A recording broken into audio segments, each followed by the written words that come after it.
Hello, everybody, and welcome to November 6th Trips and Traps. Andy Serling, Richard Migliori. Well, we've got a couple things to talk about, and where two of them are in the grass. We're not going to have that luxury pretty soon, but I think some interesting things to talk about. Yeah, I think there are some things to talk about, and just for the people that are wondering where we've been, it's just been hard with so much rain coming. You know, we don't like to do sloppy track races because they're not very predictive for the future. Coming off the turf's hurt us, so we just haven't been able to find too many races, but we think we have a few that are worth talking about this week. And some of them involve some price horses, and the first one we're going to talk about is actually the first race of the week, the 29th. I guess this was opening day here at Aqueduct. Thought a long shot, My Eastern Beauty, had trouble, but also all of its trouble start at the start, including the 3 Birkenhead, Richie. Yeah, Birkenhead got squeezed at the start, and Manny Franco has to kind of tap on the brakes there because he was getting put in tight. The other horse, My Eastern Beauty. My Eastern Beauty, excuse me. I thought she got an aggressive ride in the wrong spots and an unaggressive ride in the wrong spots. Yeah, I mean, it's a very good discussion on positioning, and what you have to do is you see right here, it's going between horses. That 5 horse is backing up in her face.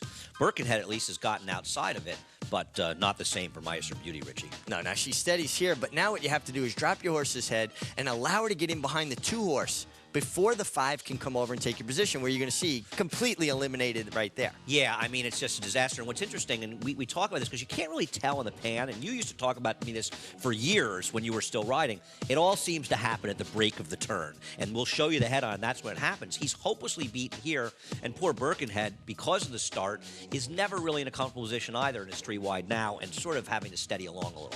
Yeah, and he was ranked. He kind of pulled him up into the race, and Manny Franco gave him his best option. He tipped out to where at least he could let him run when he went. But now you see My Eastern Beauty, who's so far back after being basically eliminated, actually puts in a very strong run. And to me, out of the 2, that's the horse to keep an eye on. No, that's what I think. I mean, she was beaten almost 8 lengths in here. And 8 lengths is a reasonable amount. But considering the trouble here, and when you think about these races, it's not impossible that she'd been more forwardly placed and in a clear running position. I mean, she's a horse that's 22-1. So it's not like she was a short-priced horse. This is a horse that's a little dirtied up going into the race. She's dirtied up coming out of it. Birkenhead, I don't know what to do with this horse.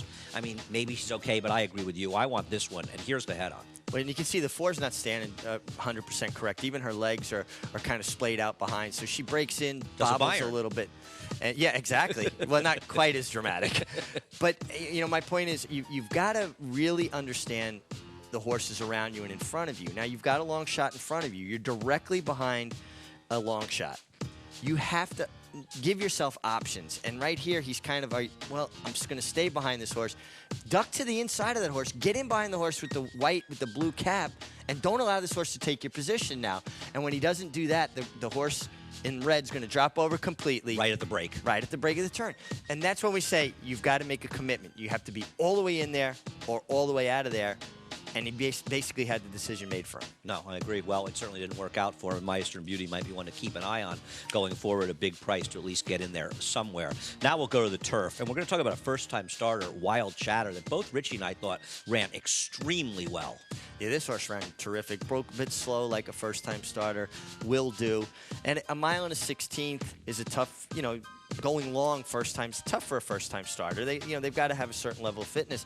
But this horse basically is wide both turns and gets involved in the race, to me, way too soon, Andy. You know, Richie, right in there, he had a chance to go in behind the 4 and inside the 5, and instead chose to stay in there and not make a decision. And then, as you say, the decisions start getting made for him, and now he takes the horse out. And also, as you'll sort of see him, he's going to break out into the 4 path. They go in the turn. When you break a length slow in these kind of races, it could be a blessing because it might easily afford you the opportunity to duck inside and save some ground. Well, and that's exactly what it does. Okay, I got left, but now I can save all the ground. Instead, he kind of tipped out, was 5 wide going into the first turn. And the key to success on the turf courses the turf course at Aqueduct, in particular, 7-furlong turf course, is to save ground. Now he's getting involved in the race, 5 wide down the backstretch, and we're going to see in a minute, he's going to be less than a length and a half off the lead going into the turn. Oh, this horse makes a real run. And, of course, as you said to me before we came on the air, of course he gets a little bit tired. He's a first-time starter. He's had a wide trip. He's also never been in any kind of comfortable position. He never had a second in this race to sort of get his rhythm, you know, to find his stride. And I think that's one of the things you do by saving ground. And you also say this, Richie, you can't lose ground at both turns. And if you save ground the first turn, it gives you a chance to find your stride. Well, exactly. If you're going to lose ground on one of the turns, you better have a plan to save it on the other turn. And you kind of pointed something out. He could have been in behind the 4 and still tracking the 4. Now he's in front of the 4, outside the 4. Now the 4 tips out, but he saved all the ground on the first turn. I didn't even realize when I said it the first time. The 4 was the heavy favorite in this race. This horse was even money. So he's supposed to know that's the red silks with the yellow hat. Wow, I could get behind the favorite. And listen, it's easy for me to sit here and say he could have and should have done all these things, but I think there were opportunities, and this horse ended up getting the worst of all of them. Yeah, I agree. And that's, again, we talk about knowing your competition, being prepared. If you have an opportunity to get in behind the big favorite, he's live cover.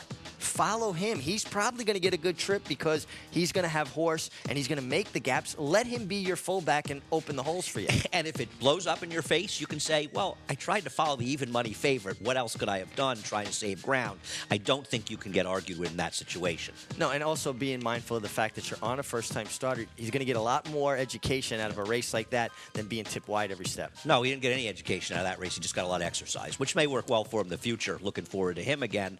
That's Niall Seville is actually the trainer of that horse. Now we're going to look at a New York bred race, a race where 87 different horses hit the wire together. And we want to talk about poor Vous, who was beaten a length and 3/4 at 49-1 after sort of running off in the beginning. You want to talk about. I also want to talk about the 10, my one and only, who's wide to nowhere for much of the race and ends up not getting beaten that far. My feeling is, and I'll let you talk after this, Richie, these are both horses that ran well enough. When this field gets together again, there's still going to be good prices, and with a little bit of luck, they could both be there. Well, absolutely. When you can throw a blanket over the first 8 finishes, essentially, you know trips played a big part in it. Now, let's talk about Pour Vous first. We're going to see the horse. He's heading for the lead, the gray horse on the outside. The horse inside him is going to bear out a bit. Now, Israel Rodriguez was aggressive leaving the gate to put him in the game. I think when he went to get him to settle, when this horse bears out, it kind of sets his horse off. Right here, you're going to kind of see his horse grab the bit and get a little keen. And to me, I thought he did actually a good job letting him clear off a little bit and then getting him to settle. And ultimately, this horse ran a tremendous race. I mean, he really did. When you think the 2 horses that are right behind him, they finished 10th and 11th. And the 10th horse was 4.5 behind the 9th horse, and the 11th horse was 2.5 behind him. Everybody was together of the first 9. Now, I will not knock apprentices for being aggressive. I like aggressive riding. I don't think it worked out here. You can see my one and only wide in the back of the field. Something I want to talk about with you while we're talking about the race. Apprentices, a lot of them that start riding late at Belmont or they come to Aqueduct, they don't have a lot of experience on turf courses. No, they don't have a lot of turns. experience.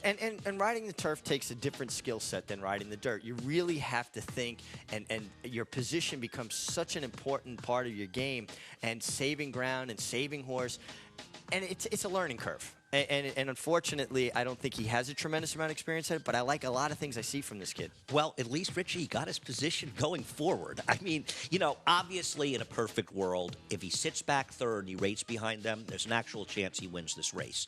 And maybe next time he'll learn from that. And this is an apprentice that is showing he can learn as he goes along. And both you and I think he could have a very good winner. The 10 is in red. He'll be closing on the inside. I actually thought she never ran a step, and she closed the end. But, I mean, look at Pour Vous. He is still in front, or she is still in front past the 8th ball. She ran her heart out. Oh, no, she did. And, you know, maybe they found what she wanted to do because she was 49-1. Maybe she wants to be that involved early. The 10 really did run on after being wide every step, then winding up down on the inside. After the saving ground portion of the program was already over. Yeah, no, didn't get much. I mean, sort of ducked in the last third to a half of the second turn. I mean, the 10 is a horse. If you look at this horse, my one and only's PPs, she's better than she looks. I mean, she's finished a few lengths behind. And in turf racing, 4 or 5 lengths can be a mile. Sure. But she's run competitively against good enough horses that she's not impossible. And she's a horse that if she had gotten a ground-saving trip, could have gotten lucky here. Well, the interesting thing is it looks like a filly that wants to lug in because he's stuck outside wide, and then when he went to let her run, she's trying to get in. So maybe she creates some of her own problems. I'm sure she does.